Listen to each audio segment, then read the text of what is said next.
few questions have rolled in, to say the least. We've picked a few amongst the best here. We've got CM Byrne asks if anything is different about the way I train in WEC, driving the Porsche car, compared to Formula One. Not really. I mean, the last few years in F1 it was getting physically a lot easier anyway, so that's carried over quite nicely into my new championship, into sports cars. So the racing's quite long. Obviously the stints can be quite long, up to 3 hours 50 at Le Mans last year I did. So I was at my peak in fitness in terms of in the car, definitely in the mid-2000s when the cars were very, very hard to hang on to in Formula One, and you needed pretty handy shoulders and lats and glutes and core strength to hang on to those cars. So yeah, those days are over at the moment. But yeah, so not much has changed on that one. Question number 2, Yusuf wants to know what the difference between driving an F1 car and an LMP1 car is. Well, again, similar to the first question, I think that depends what era of F1 you talk about. In the mid-2000s, obviously, the cars were extremely aggressive and a long, long way, probably ahead of the LMP2 car that I have now, LMP1 car, sorry, and F1 now is a bit closer. So yeah, the cornering speeds are pretty impressive in the Porsche.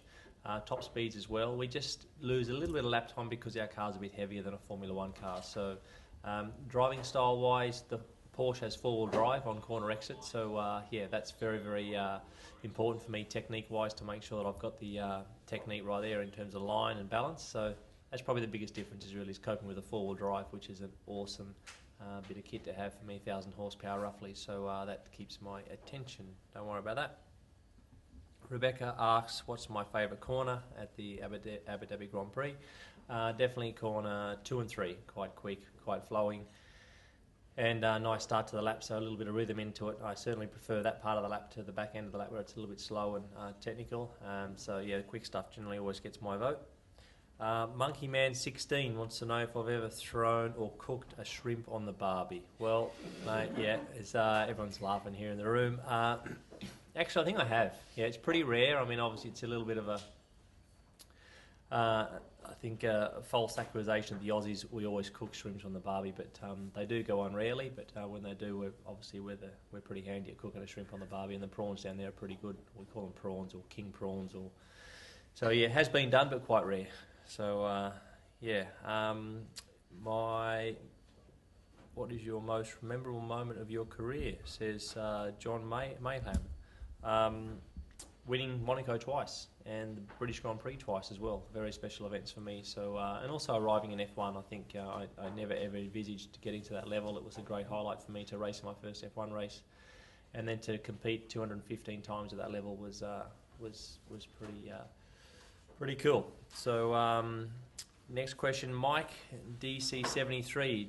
Do I feel the penalty was fair for Brendan at Spa? So in the last race, my teammate Brendan Hartley got a penalty for going through the escape road and had a little bit of a tricky entrance back onto the track, to say the least. I think he probably did deserve a penalty. I mean, 15-second stop go was probably pretty harsh given how slow the pit limiter is in that category. So probably a stop go would have been probably fairer, but apparently there's no other rule for endangering marshals, which obviously he was close to some marshals, and certainly they, we definitely don't want to do that, and marshals are a big part of our sport. So in the end, the 15-second stop go was a pretty big hit, and because he didn't gain any time, actually he lost a couple of seconds on that lap by even what he did himself. So but yeah, anyway, tough lesson, and he's learnt that one, and yeah, we've all learnt it because we learn off each other. That's to say the least. So Mika Land asks, what do I think of the current state of the Honda engine, and do I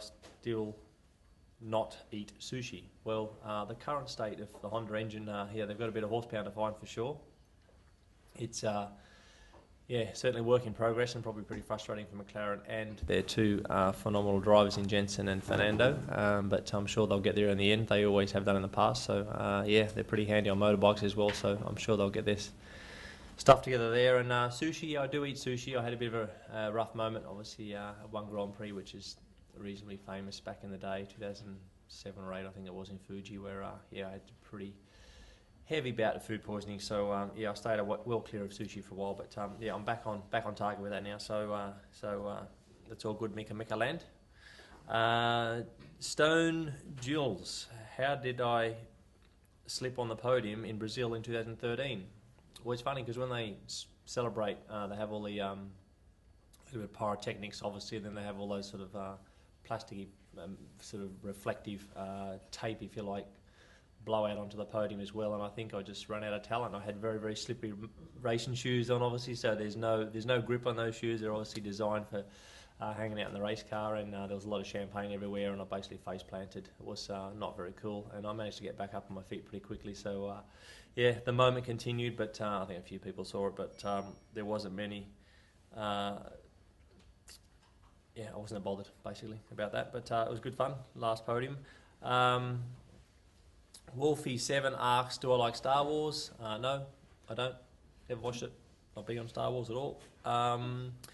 Deb Racing asked, is there a track you would like to see on the WEC calendar? Yes, I would like to see Monza on the calendar. It'd be great to race in Monza. It's a classic racetrack, and we've had some sensational sports car races in the past, so Monza would be a really nice addition. And Phil Joey, did he come back to be an F1 driver? So what? If it wasn't an F1 driver, what other profession would I choose? God, not sure. I don't know, probably tennis. Quite good to be a tennis player, I suppose. So yeah, that would be my other sport, I suppose. I don't know if you just refer to sport or profession in general. I'd like to be a lot better chef, but I can't cook to save myself. So maybe I'll get better at that one and get more time on my hands. So anyway, either of those two. But yeah, hope you enjoyed Arx Weber, and see you all next time. Take it easy.